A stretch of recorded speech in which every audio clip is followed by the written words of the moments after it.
Me këtë deklarat, denoncojmë publikisht shkeljet e rënda ligjore dhe etike në drejtimin e Këshillit Bashkiak Dibër, si dhe sjelljen e papranueshme të kryetares së Këshillit zonjës Irini Shehu,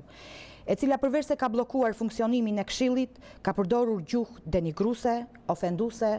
ndaj këshilltarëve të opozitës në postime publike. Postimi i saj i fundit në rrjetet sociale, me të cilën përdor etiketime fyese, akuza personale,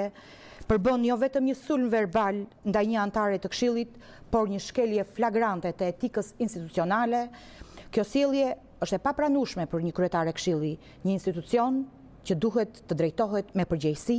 transparencë dhe respekt për të gjithë përfaqësuesit e zgjedhur nga qytetarët. Të nderuar koleg, ky organ kolegjal i zgjedhur me votën e qytetarëve nuk e meriton këtë drejtim, arrogant, jo etik dhe në shkelje të ligjit. Në këto rrethana kërkojmë distancimin e këshilltarëve nga ngjarje të tilla të padenja, shkarkimin e zonjës Shehu dhe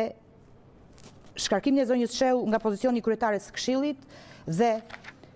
me qëllim kthimin në normalitet të këtij institucioni vendimarrës të zgjedhur nga qytetarët dhe për qytetarët.